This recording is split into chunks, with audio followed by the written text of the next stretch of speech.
Hello, everyone. Welcome to an all new episode of the Indic Explorer Show. Please don't forget to like, comment, share, and subscribe to the channel. Your support means a lot to us. Now, in the modern world, especially for the youth, there's always been a strong emphasis on fitness, bodybuilding, muscle building, weight training, all of these aspects. And there's always this whole perception that Indian food is not very good for, to have a fit lifestyle and all of that. And with the modern world, urban life, sedentary lifestyle, sitting in a cubicle, the emphasis on fitness has ever so grown more than ever before. The operative question to ask is, how did our ancestors eat? What did they eat? How did they train? And what kind of fitness techniques and methods existed in India, in ancient and medieval India, which used to solve this issue of fitness and bodybuilding. So to answer all these questions, I have with me a very special guest from Kerala, Nithin Jyaraj. Welcome to the show, Nithin. Hi, thanks for having me. And yeah, and I'm here now. So I'm really happy to be here, and I'll answer all your questions regarding this. Yeah, this is why I'm here. Yeah.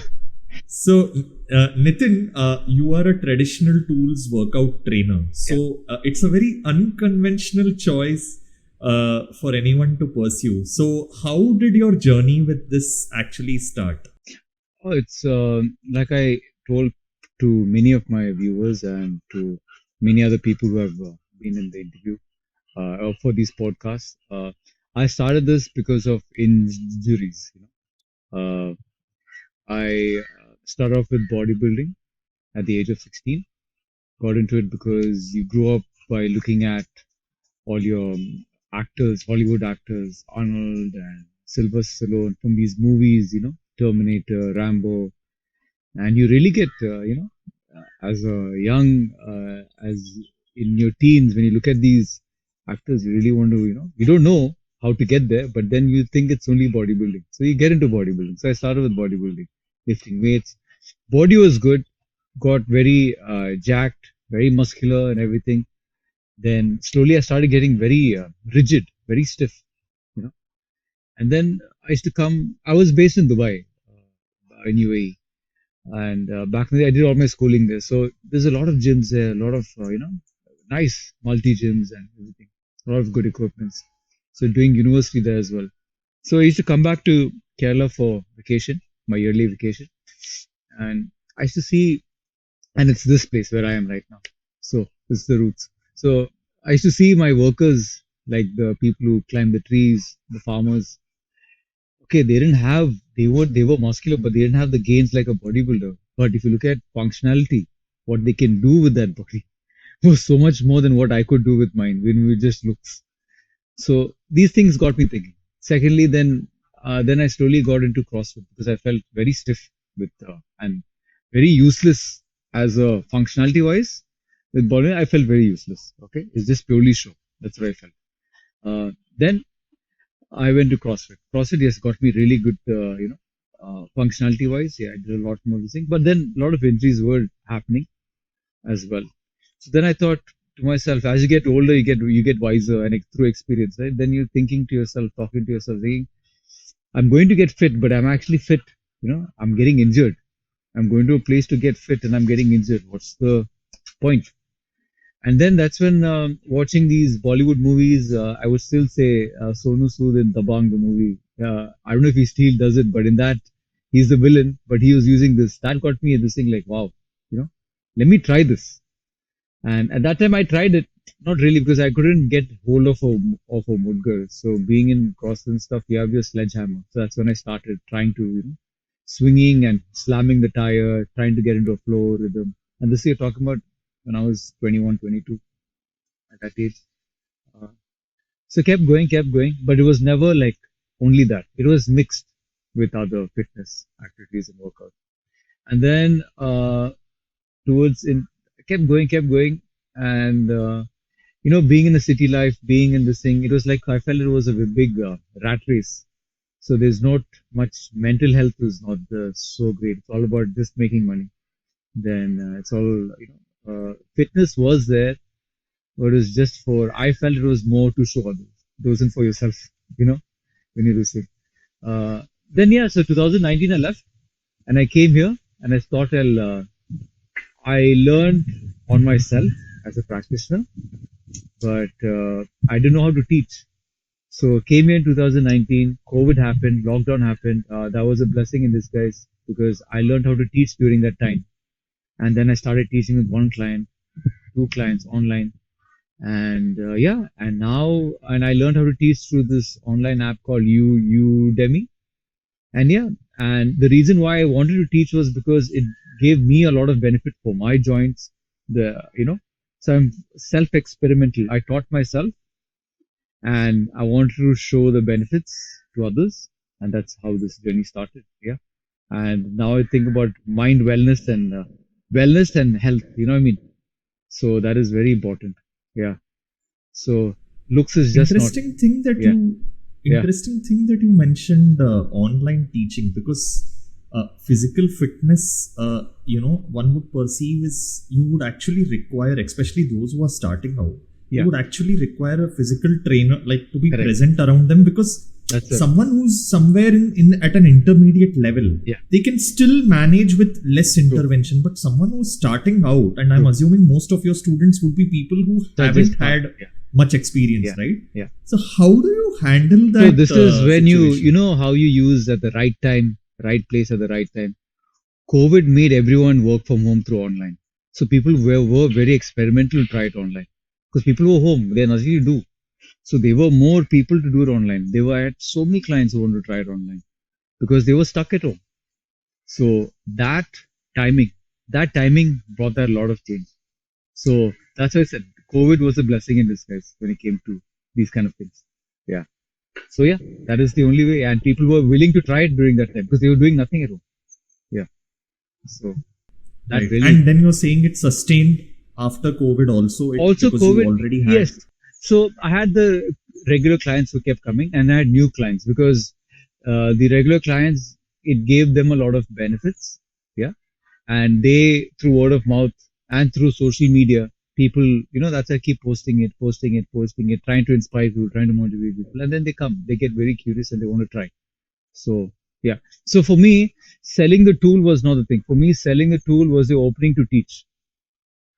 Okay. Because tomorrow, day after, someone else can make the tool. So I don't want to be into the whole manufacturing business. I want to be in the teaching. That is what I want to be. So I just want to get that right. So it's about teaching because I make the tool, yes, but I want to teach. That's the main thing. You should be able to use the tool the right way, the equipment the right way. Otherwise, it's just a piece of log. You know what I mean? And then they get injured, and then they blame it on the equipment, saying that, oh, I tried and I got hurt because they were not guided well. So you should be, yeah. That's my main thing.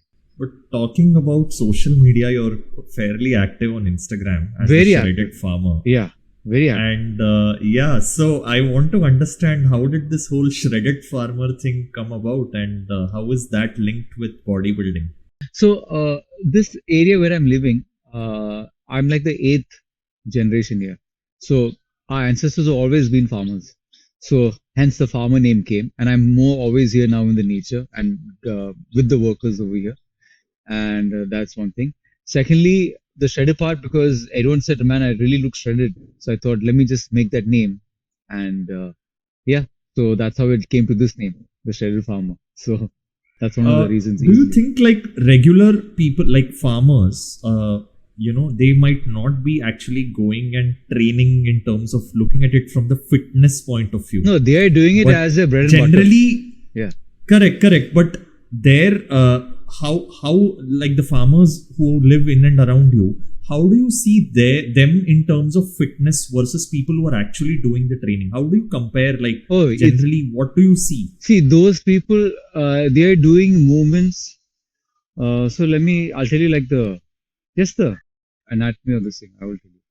Our lifestyle, humans have evolved to become weaker because of technology, right?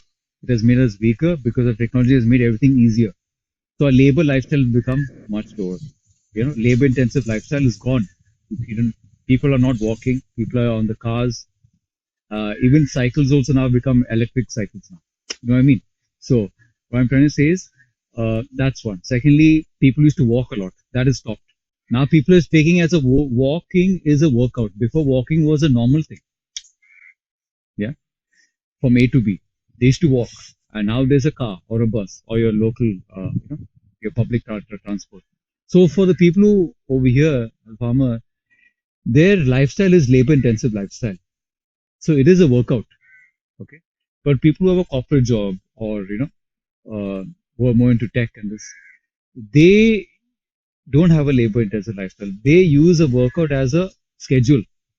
These guys don't need a schedule. Their lifestyle is a labor-intensive lifestyle. So that's purely the difference between them and this, because it's just purely they don't have a desk job. These guys don't sit in one place 9 to 5. They are moving 9 to 5, carrying, shoveling. So that's the very thing. Planting. So you're moving. So that is a purely different. Their lifestyles are very different. So whatever they eat, it gets burnt. But whatever, so when they say you have to have 5 small meals, three meals a day, I don't agree with that. That was back in the days when you say your grandmother said, or you're this thing that back in the days three, but their lifestyle was different. They used to have a labor-intensive lifestyle. We don't have that anymore. Yeah, here you maximum running to catch a bus or to catch a train. There they're running to get to work the whole way. So that's where it gets burnt. This thing is when it comes to eating food, we need right now, if you have a 9 to 5 job, you need very minimal food. That's all you need. Yeah, even just one meal a day is more than enough for you all. Because whoever 9 to 5 job, because you're only sitting on a desk, right? You're sitting at a desk job. You're not burning it. So before you eat when they say 3 meals a day, back then they used to work out and burn it. Yeah. And then by the time the second meal, they eat it because the first meal is burnt out. Second meal, they have to have it for their afternoon energy to work, and then comes the night for their recovery. That's right. But nowadays, I would say even one meal is more enough, because once you eat that meal, unless you go to the washroom or once it's out of your system, only then you should have the next meal. That's it. Otherwise, you should not have your other meal because your toxins are still there. There's no point. So that's purely how I look at it. Yeah, it's very basic. It's very simple. Uh, yeah, it's just people make it complicated. Yeah, too much info. So can you tell us something about the traditional Indian fitness forms that you specialize in, and especially the tools that you use, the Gadha, the Muggar, the Indian clubs, Yeah. the meal, the sumtola? What, in terms of how are they different from modern day fitness routines? And also, where does one actually buy them? I mean, I haven't seen them anywhere in the regular market. So how do people actually buy them? So right now they are getting popular, and I make them myself as well, and I sell them. I craft them myself, and I sell them as well. And when I sell them, I give complimentary classes. Yeah. But now you can see in the market, it is getting available online. You can go to Amazon. You can go to a lot of places there. You can check. It's there everywhere. Amazon is everyone's first bet to go to. When I make it as a practitioner, when you make it, I do know my dimensions, how it's supposed to be made. But when you go to a shop, the carpenter makes it the way he wants it. So the dimensions do vary. It'll change. It'll not be very user friendly. You might get a lot of calluses, things like that. So when it comes to compare uh, to the modern gym, I would say so a barbell could be very similar to a sumtola. A sumtola is the Indian barbell. Okay, so it's a log. Within the log there are two grips. Okay, it's shoulder width grip, and that is like so the weight is already you're holding within the weight. It's not either side. The weight is within. A Muggar also same thing. A Gadha also same thing. The Gadha and Muggar is weight is all on one side. It's not equally distributed on both sides. So when you hold a 5 kg Muggar, weight is on one side. When you hold a 5 kg dumbbell, 2.5, 2.5. So when this is where I clash with many people who go to the gym. I tell them keep your ego aside. That itself gives them ego, because they tend to do 100 kgs on the chest, 30, 40 kgs of biceps, maybe 20 kgs, and they can't even lift a 5 kg Muggar, because the reason being weight is on one side and the weight is distributed on one side. Okay, so what happens is it's like carrying a bag, 5 kg bag. Yeah, when you carry a 5 kg shopping bag, all your weight is down. It's not up and down. You know what I mean? A shopping bag. So it's one of those things, and plus the grip is thick. It's a thick grip. A Muggar has a thick grip. Okay, and it's one of those grips where your index finger and your thumb will not be able to touch, but your middle finger and your thumb can touch. That's how thick it will be. Okay. So what happens is it'll give you a really good grip strength. Secondly, when you swing it, since the weight is on one side, what happens is the the leverage that it creates a leverage because of the weight distribution and the length that will pull your joints, and then flex your joints, pull your joints, flex. So that is how you rehabilitate your joints. Okay, that's how your joints get rehabilitated. And our body was always made to move in a three-dimensional motion, never in a two-dimensional motion. In the Western or in the gyms where you do bodybuilding, what happens is it's muscle focused. Here is joint focused, and because of the external weight, yes, because of it's a 5 kg, yes, there is an external weight involved. Hence, you will have muscle working out as well, but that is secondary. Okay, so you get very aesthetic to your body, to your height, muscles to your height. At the same time, your joints get more focused. Hence, you get more flexible, more joint mobility, very healthy joint. So it will really get you, what do you say, healthy joints. So when I say healthy joints, I mean you'll get very durable joints. Imagine, touch wood, like if you fall down, the chance of you getting injured is much lesser because you have healthy joints, you know. And I always tell people, what's the point of having big muscles if your joints are weak? How are you going to move those big muscles with those weak joints? You know.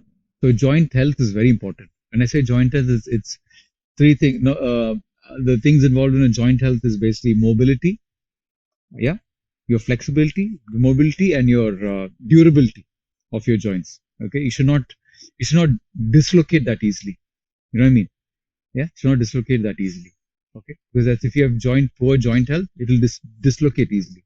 And secondly, no, secondly, thirdly, it will also improve working out with wooden tools. It's very organic. It's very mother nature. They have these oils. Every wood has its oils, and these oils and working out with wood is really good for your bone health as well. Okay, it gives you very good bone health as well, bone, skin, all that, because these oils are really good for your bone health as well. So you get strong bones. True. So these things are very important. Yeah. So it's not just muscle. Yeah, that's the thing. And it makes you flexible. So you'll not walk around like a So you robot. You'll not be mentioned stiff. that. Yeah. Tell. So you mentioned the focus is more on joints. Joints. So for those who have always been muscle focused, what implication does it actually have on the muscle? Like how different is the outcome on the muscle? Number one. Second thing is in terms of speed, flexibility, and strength. Like how does it equally prioritize them, or is flexibility more important? It'll make you very agile. Basically, what is the It'll make you very agile. It'll make you very functional. Okay. So I'm not saying bodybuilding is bad, because you need bodybuilding as well. Because sometimes, let's say you have an accident, and one of your muscles are weak. Once you rest, your muscles get weaker and weaker, right? So you do need to work around a particular muscle, right? So that is where I would say bodybuilding comes, because you really focus on that particular muscle.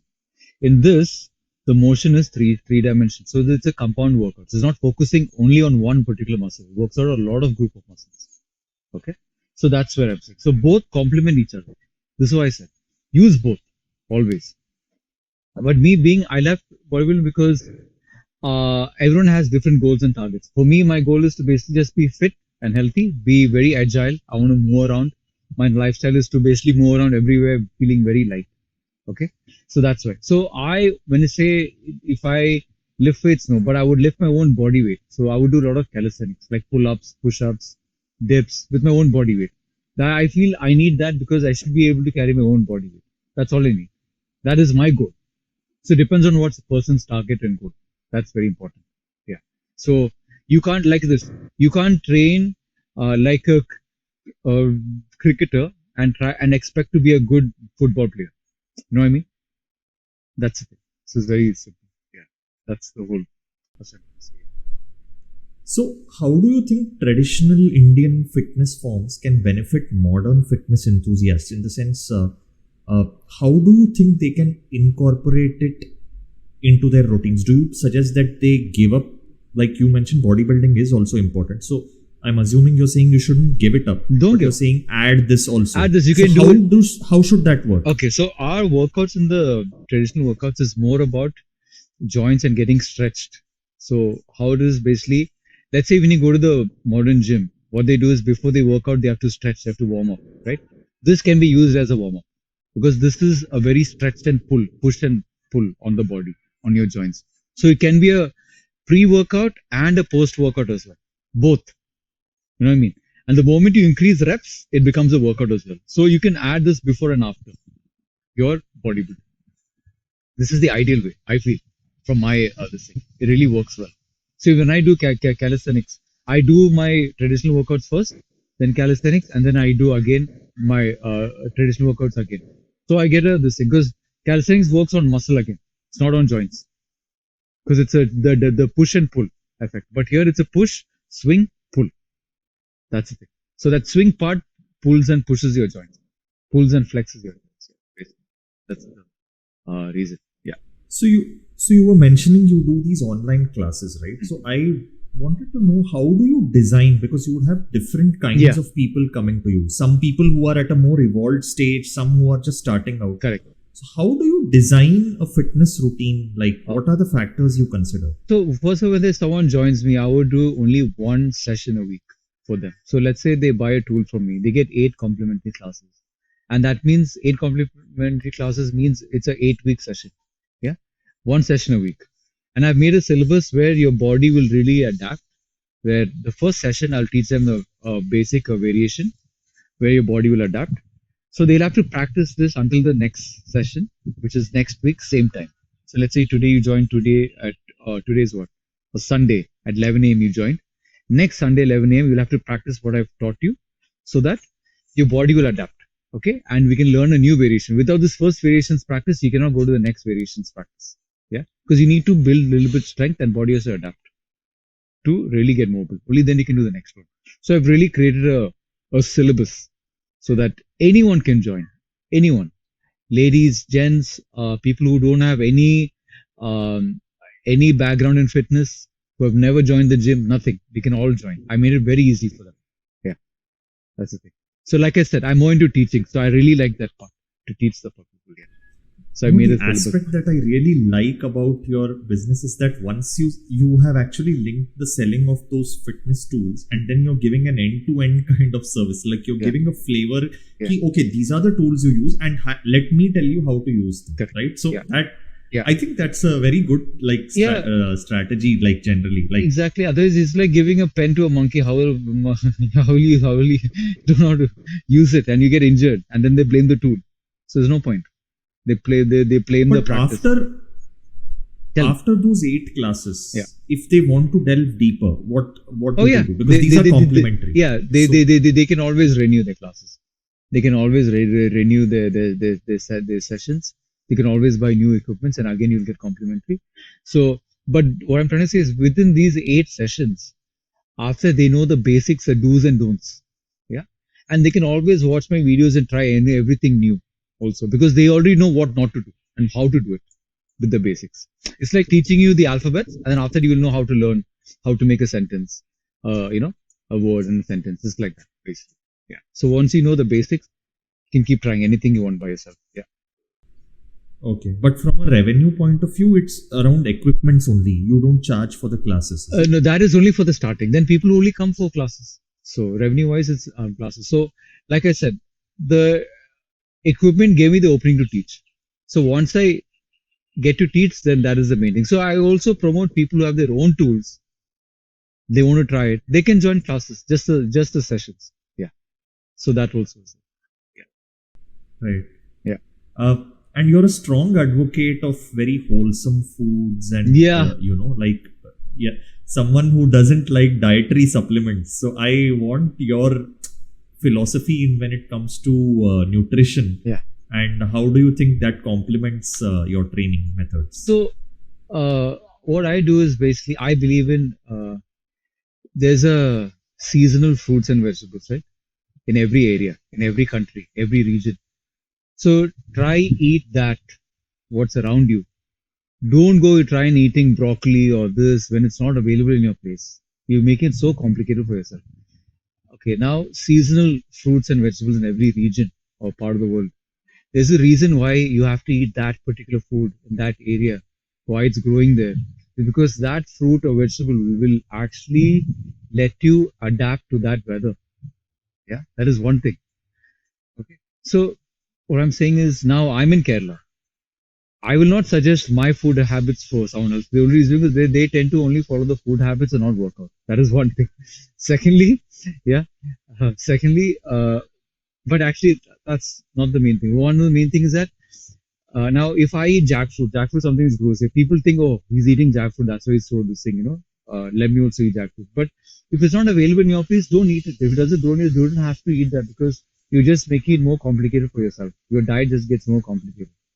So what I'm saying is here the things which grow in my area is jackfruit, mangoes. When it comes to then pineapples. These are all growing very seasonal, and there's a particular time it grows. So during that time, you have to eat that because that will help you adapt to this weather. So now we have a lot of bananas, and bananas. The good thing is that now it's really hot here. Bananas help your body to keep very cool. Okay, so that's the reason why it grows. Okay, pineapple. These also help you to keep you cool. So you have to eat what's available in your areas, and that's one. This comes to fruits. Then veggies. There's a lot more. For me, there's moringa. There is bitter gourd. There is things which is now yam grows Do you around. grow? Do you grow all of it? What Yes, you yeah, eat? yeah. For me, over here at home, it's farm to table food always. Yeah, because at least I know because it's just sustainable. It just makes my life so much simple. You know what's the source is coming from. You don't know from where what's coming in the market. A market when I mean supermarkets or hypermarkets, because they'll say uh, they would say apples from I don't know from Denmark and things like that. So imagine the amount of travel it has to reach your supermarket in India. What all preservatives and things has to be gone on to that food for to look fresh in the supermarket and then reaches your home and still looks fresh after how many days of travel or weeks of travel. You know what I mean? So and that is going into your system. So imagine what's how many chemicals are going there. So I always suggest buy fruits and vegetables from your local market, from your local farmers. That is so much more healthier, and it will actually make you. Uh, it will also promote your local farmers to grow much more fresher food. Yeah, and even when it comes to your poultry, your milk, your dairy products, everything, just buy it from your local farmers. Your local farmers. So I know in the town it's busy. In the town it's very hard. It's not that possible. So uh, like vitamin D is become a very big deficiency, especially for people who have a 9 to 5 job because they don't go outside much. They travel in cars, in buses. So your sun rays, you don't get that by sun. So yes, so then you do get a deficiency and all that.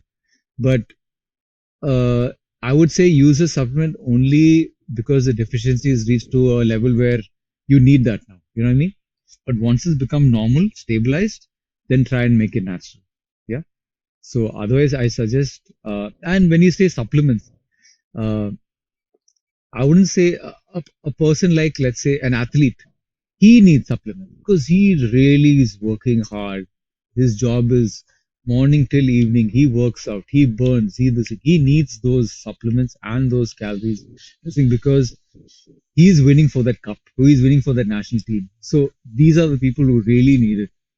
But otherwise, a person who is just going for looks and show, I don't think it's just my personal advice. That's all. Yeah, you don't have to No, listen. but like let's say protein powders, protein shakes. Like what do you think about? Do you Yeah, think it has a like a regular person if they have them, it doesn't have a good outcome, or just that it you doesn't prefer have a good something outcome natural? because that will.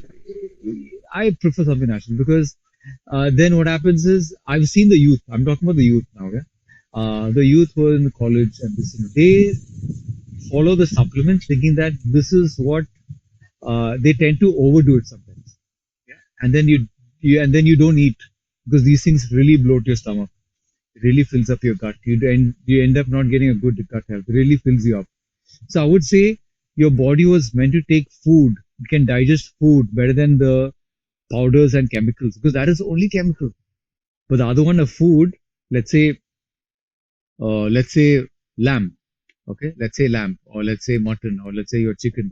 Uh, they not only have protein, they have other things as well, you know. But a protein powder is only protein powder. You know what I mean? So that is how much your system has to work to burn it. And if you don't burn it, and then your moods start changing, it becomes very hormonal as well with your mood levels and changing and stuff. So yeah, so uh, it's just not. You're safer eating natural foods as supplement, or to gain on your supplements and your nutrition. Because if you don't work out that day, at least you know you're eating only food, not the medicine. And if you have, let's say, not everyone can work out every day. So if you don't burn, but they will not forget to have the protein supplement because they think, oh, today I forgot to eat. Let me have a meal replacement shake. That is so bad. You can't do that. That is very bad. You can't have a meal replacement shake instead of having food. And that just shows your mental wellness also, like your mental health is bad, you know, because if you reach to a stage where you have don't now have time to eat food, what that's really bad. Yeah, you can't just work. You know, you really need to. These three have to go in well: recovery, food, and burning of food. If these three go well, you'll have a very good wellness and health. They has to go really well. Yeah. Okay. But now in the modern world, uh, work is the fourth factor. So you have to balance the fourth factor, which is work. Yeah. So when people ask me, how do you manage to do 10,000? I said, see, for me, work and workout is the same. That is my third and fourth is same. So consider that. I keep telling people that's how I have time. Yeah. To do that. Okay. So my food as well. I promote intermittent fasting because I feel it's very sustainable. It's much, because you can eat anything you want. It's just that you have to keep a timing. Yeah. 8 hours of eating window is there. The remaining is fasting. So when you fast, doesn't mean you can have water, and water will keep replenishing your body, hydrating your body. Is good for the skin. It's really good having water. At the same time, it'll all go with your workout. So all your workout, you really sweat out all your water. So it really keeps you really hydrated and fresh. Yeah, this skin. And at the same time, your digestive system will be so happy because that 16 hours of fasting will even gives your digestive system rest. Yeah, if you overwork your digestive system, that is when you tend to get uh, heart problems, pressure, cholesterol, because your system is overworking and then it tends to fail. So when you're sleeping, so I promote intermittent fasting because at least 8 hours of sleep will help you from that fasting time. 8 hours of fasting will go through sleep. Yeah, so at least that time your body is your 8 hours of your fasting time is gone through sleeping, correct? So that's very good. Then you have just the remaining 8 hours left for your fasting. So that is you could be used. You have to fix it well. Try and drink water, black coffee, black tea, depends on what you're into. Non-caloric drinks. That'll really help you. Yeah, that's the thing. And you'll see how your sugar levels will go down. Your your senses will go up. Your taste buds. You can start smelling better. Everything. You know, many things happen when you get hungry because that's how we do this thing. But if you keep eating and not working out, and your system internally, your system is working. It's not getting rest. That is when it gets weaker, and you tend to have kidney failures or cholesterol, things like that. These things happen. So yeah, that's why eating minimal is good. Yeah. What are the common mistakes people make when it comes to dieting, and what do you think of these diet routines like keto and that multiple routine? Like, what do you think about those? Those you get results very fast, but the moment you stop, the results go also very fast. Yeah, whatever results come, that also goes very fast. So that is one thing. Secondly, these no carb, no this.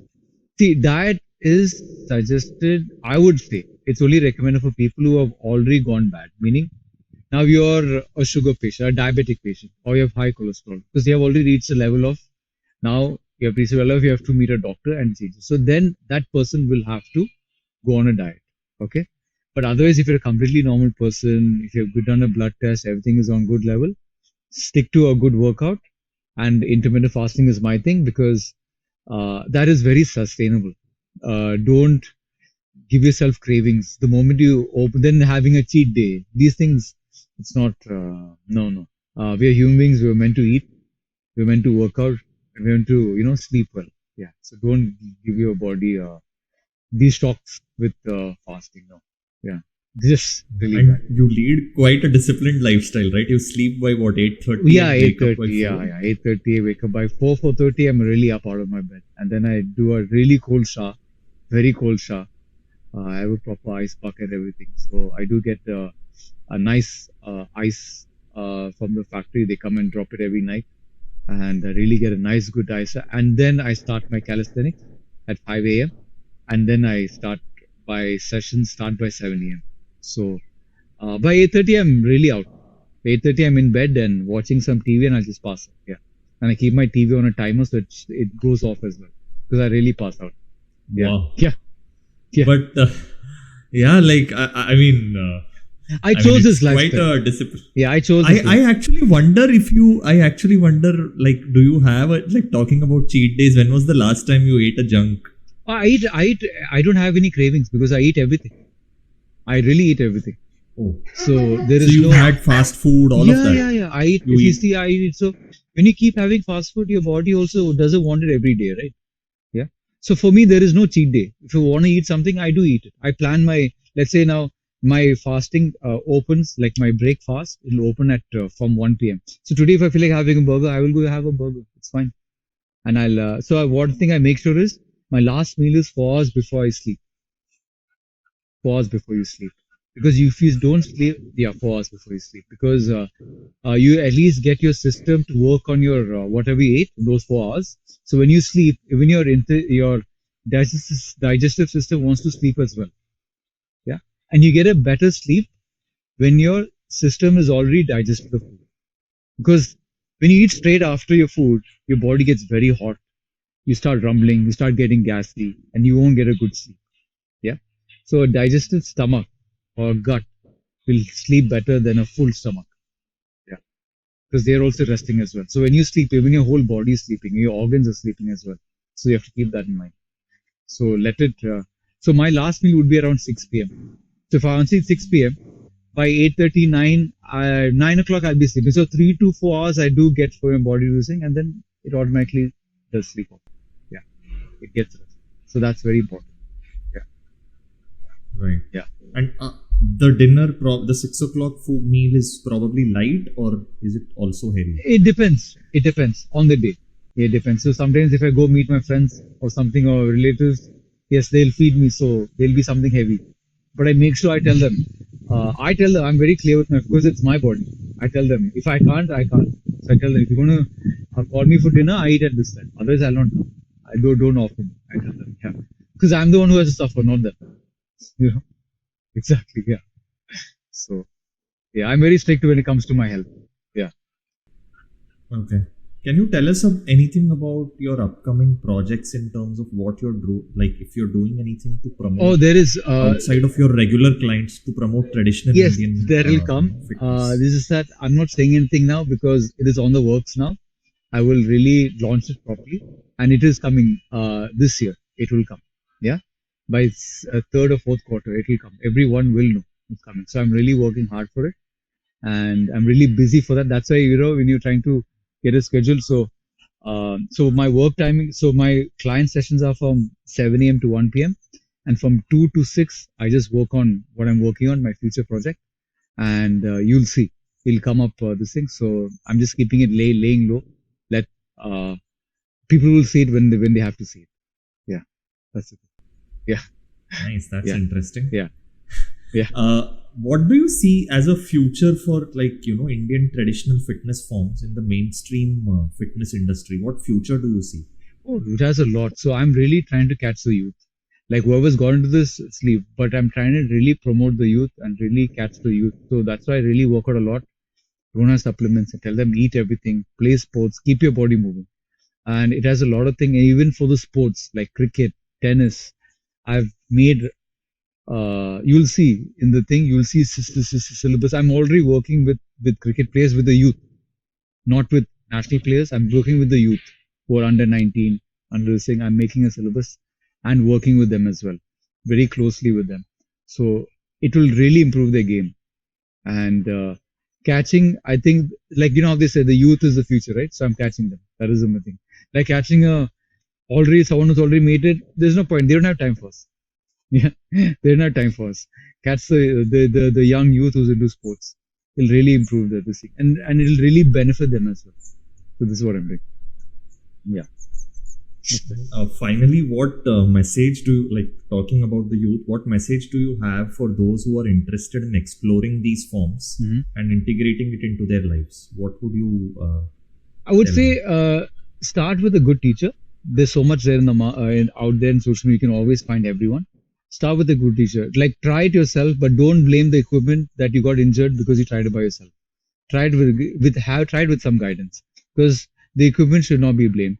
These equipments were made by our ancestors. By you will see Lord Hanuman had it as well in his hand and everything. So from there it went to akadas to warriors and then to akadas and then this thing. So these movements were made for our body. These movements were made for our body to move in a very natural way.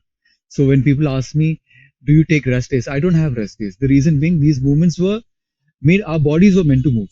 Yeah. So if you ask, do you go for a job every day? Yes, you would go for a job every day, right? Exactly. So, but if also for your health, same thing. For me, a rest day would be I should not eat as well. If I'm fasting, then I would not work out. But it's too healthy to work out when it's fasting because it's a health. Yeah. Secondly, uh, what I'm trying to say is there is rest day. And when you say rest day for muscles, same time even your organs need rest. So you do have to fast. That's why we have fasting. For every religion, there's fasting, right? There's a reason because it's not because of. I would not say because of any story. It's really for your body. Your body needs rest, and fasting is a good way for your body to get rest, your organs to get rest. Yeah, that's one thing. Uh, and when you say going for the youth thing, I would say don't take supplements. Keep moving your body. Get involved a lot outdoors. Get a lot into nature. Do a lot of barefoot walking. I hardly wear any shoes. Hardly wear shoes. I only wear shoes if I have to go out, meet people, and that's it. Because socially it's acceptable. Otherwise, it's not. So that's why. But otherwise, I'm always barefooted. Yeah, that's one of the main things I always tell people. Because your feet is the first thing which touches the ground. That is the first thing which gives you balance. That is your foundation that makes you move, moves your body, your feet. And that, what happens is if you choke your feet, it's like holding your neck. If you're going to close those fingers, it's like choking it. All your blood circulation will stop. Yeah. So it was meant to open, not close. So the whole system of wearing shoes in school itself just screwed up the whole thing. That just screwed up the whole thing. So I don't blame the parents or the people. It's the system which tells you have to wear shoes. So the manufacturers who made shoes and the design, the fashion industry is what screwed up the whole the feet shape. You know what I mean? So that yeah. But eventually, I think there are a lot of brands now which have come up with a lot of open wide toe shoes, which is very good. Really open up your feet. Really gives you good body balance. Yeah. Because if your base is very wide, you'll have better body balance. One of your major issues of back pain and knee pain is because your feet are closed. Yeah, because you're not you're restricted. Your base has become smaller, so naturally your balance has become weaker. So it's going to change the way you walk and your posture. So that is one thing. So it's really bad. And one thing which I really want to tell the youth is, who's stronger? Okay, keep this in mind. I would say a person who lifts heavy or pushes heavy is not strong. I feel, according to my point of view, a person who can take a beating and still stand up is stronger. Okay, so having a stronger joint, fighting with someone, if they try to grapple you, and if they're trying to this thing, if you're so flexible, if your joints are so weak or so strong, that person is much stronger. So imagine getting a really hard punch from someone, and if you still stand up, it shows how durable and strong you are. Okay, so it's not about giving the punch; it's about how hard you can take that hit. Yeah, and still stand up. So that is something. So that is what I'm training for, to keep standing and not to make yourself durable. That is one thing. So I will tell the youth, don't have to take supplements if you're not a real national athlete or something. Secondly, you're stronger if your joints are stronger as well. Make your body durable. That is what's important. Not lifting the heaviest doesn't make you stronger. No. Having stronger joints, getting a hit, and still standing up is stronger. Yeah. Durability is more important. That's a Yeah. that's a new definition of strength we learned Yeah. today. But Exactly. I would not say getting giving a strong punch. No. I think getting the strong punch and still standing up, that makes you strong. Yeah. And for that, you need strong joints. Yeah. Yeah. great. And on that note, we come to the end of today's show. Thank you, Nithin, for joining us Sure. and giving your valuable insights on fitness. And everyone, please don't forget to like, comment, and subscribe to the channel. Until next time, always remember, Dharma rocks. See you around. See you.